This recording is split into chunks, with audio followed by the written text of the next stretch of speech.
harka fuudhee jaalatamtoota fi kabajamtoota hordoftoota kiyya. Egaa nagaa kootti aansuudhaan gara viidiyoo tokkotti isin dabarsaa. Viidiyoo kana wajjin turtii gaarii isin jedha. Immoo viidiyoo bahee hojjechuu dhabuu kooti ifaa isin jedha. Hinaan tubeen eenyu jettan hinaan tubeen tana jechuudha. Ammarraan barachuu dandeessu. Egaa viidiyoo laallee walitti deebina. Salaamu alaykum warahmatullahi wabarakatuh. Maaloo firmadhaa ji'a sagal keessa jira mallaqa argataa hin jiru fayyaallee hin qabu warra biirootu nyaata maaloo naaf firmadhaa haadha ijoollee jahaati biyya galuu barbaada fayyaa akkasitumtullee dubbadhu natumti gizee hundumaa iyyuu rabbuma keessa ijoollee kana hundaati haati kun immoo harka namaa eeggadhu ijoollee koo guddifadhaa jetti biyya isheetii baate jechuudha. Gaafa biyya isaaniitii bahan ijoollee ofii barsiifachuuf harka namaatirraa ijoollee isaanii baasu waan wayii rakkateeti namni kan biyyaa bahu kaayyoo wayii qabaateetidha namni kan biyyaa bahu. Egaa kaayyoo qabaatee biyyaa bahe immoo asitti biyya ormaa kana keessatti rakkoolee garagaraatitu darbaa ijoolleen keenya miidhamaa jiru. Dhugaa dubbachuudhaaf rakkinni biyya Itoophiyaa keessatti akkuma jirutti ta'ee yeroo biyya baanillee jechuudha boqonnaa hin argatan jechuudha ijoollee keenya. Kanaafuu haati keenya kun na gargaaraa nan galaana dhaanu kinoona ajjeesu achitti akkan deebine na godhaa maaloo na gargaaraa jechaa jirti. Haadha keenya kanaaf egaa gargaarsa wayii godhamee fi akka isheen biyyatti galtutti ta'uu qaban jedha. Asumarraan immoo jechuudha jireenyi biyya ormaa baay'eetti akka ulfaatu hundi keenyaa hin beekna. Nyaanni nama nyaatti jechuudha yeroo baay'ee namoota muraasa namoonni biyya ormaa kanatti milkaa'an kuwwan osuma hawwan kan achitti hafan hin dhufinaa illee yeroo jedhaniin hin dhaga'an jechuudha. Sababni isaa maal akka ta'e hin barre jechuudha haga ammaatitti. Egaa kun immoo rakkisaadha jechuudha. Egaa jireenya keenya keessatti rakkachuun dhiphachuun waanuma jirudha.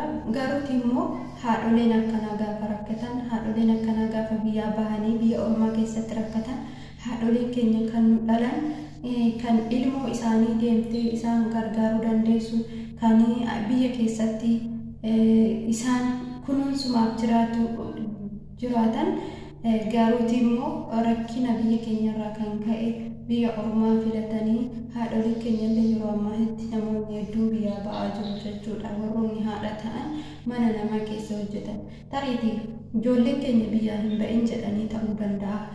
Ijoolleen keenya rakkoon arginutu rakkoo arginee duraayyuu deenye rakkoo arginee isaan guddifanna kan jedhu irraas natti fakkaata jechuudha akka yaada kootiitti.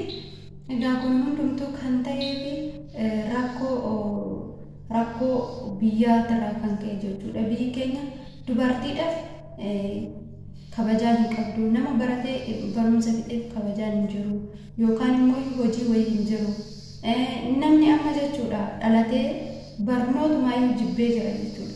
Kan barsiisus jibbee jira maatiin jechuudha. Sababni isaa hojiin argatanii xaaranii waggaa 12 guutuu waggaa 13 waggaa 14 baratanii wanti itti hiikan jiru barumsaan hojiin argatanii mootummaan deeggarsa godhuu fi biyya keenya keessatti jechuudha. Rakkoon mootummaan deeggarsa uummataaf hin godhu.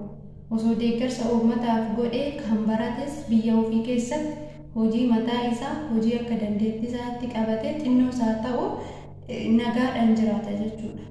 Kuwwan immootiyyuu sababa rakkinaatirraa kan ka'e barsiifachuu dadhabee biyyaa ba'a jechuudha. Yookaan karaa biyyaa ba'uu filataa yookaan immoo gaafa ijoolleen isaa guddatee biyya ormaa kana karaa biyya baqaatti erguu wantoota akkasii kana jechuudha. Kan mul'achaa jiru walumaa galatti waan nan jechuu barbaade egaa haadholii akkana kanarraa dhufuun hin barbaachisu. Daa'imman illee barachuu qabu biyya keenya keessatti hir'inni barnootaa jiraatullee hamma ta'e tokko barachuun barbaachisaadha. Ijoolleen amma yeroo ammaatitti warreen dhufanii Saudi Arabiyaa keessatti rakkachaa jiran maraachaa jiran akka sammuu ta'anii wanna garagaraa rakkooleen garagaraa irra gahaa jiran irra caala ijoollee keenya jechuudha. Sababa isaan baay'atanii dhufaniif asitti akka isaan dura biyyaa gaafa ba'an akka gaafa biyyaa baanu sanii miti. Jireenyi akka halaala teenya ilaalu sanii miti. Gaafa itti seenne ni ulfaatti jireenyi jechuudha. Gaafa itti seenne isaan immoo akkamitti akka bahu qabnu yoo hin beekin rakkisaadha jechuudha. Mala wayii yoo hin qabaatin siistama yoo hin beekin akkamitti mana namaa kana keessa akkamitti akkan hojjechuu qabu yoo hin beekin ana rakkisaadha kara sammuu koo nama raachuutti nageessaa jechuudha booddeerra. Kanaafuu shamarran biyya Arabaa dhufan tokko warreen haarofti jechuudha kanatti jechuudha. Dhiphina sammuutirraa kan ka'e hojii isaanii ilaaluurraa kan ka'e akkasumas immoo lola isaanii iyya isaanii waca isaanii ilaaluurraa kan ka'e ifannaa isaaniirraa kan ka'e ijoolleen keenya akka sammuu ta'an jechuudha. Kun immoo ijoolleen osoo sammuu isaanii hin bilchaatin warra biyyaa bahe jechuudha irra caalatti. Amma haati keenya kun nagalchaa nadhaan jette. Haadha keenya kanaaf ulee hin malu jechuudha. Biyya ishee keessatti teessee yoo gargaaramuu qabaattes gargaaramtee yoo hojjechuu qabaattes biyya keessatti hojii humna isaanii hojjetu. Hojii mana isaanii keessaa hojii daa'imman isaanii bira taa'u mana isaanii kunuunsuu ati malee haati keenya kun dhufanii asitti rakkachuun bu'aa hin qabu yookaan immoo kuni barbaachisaa miti jedhee fudhadha akka kootiitti jechuudha. Tarii isaan kaayyoo wayii qabaatanii biyya bahuu danda'u. Kaayyoo biyya nama baasa kaayyoo nama hin teechistu yoomiyyuu taanaan jireenyi hanga jiraatanitti nama hin teechistu jechuudha. Haga gaafa du'aniititti. Kanaafuu haati keenya kana akkuma argitanidha. Inni biraatis immoo ijoolleen keenya baay'eetu biyya baqaa keessa deemee kuuwwan kan Jibuutitti dhuman hedduutu jiru jechuudha. Egaa isa sanniin immoo jechuudha.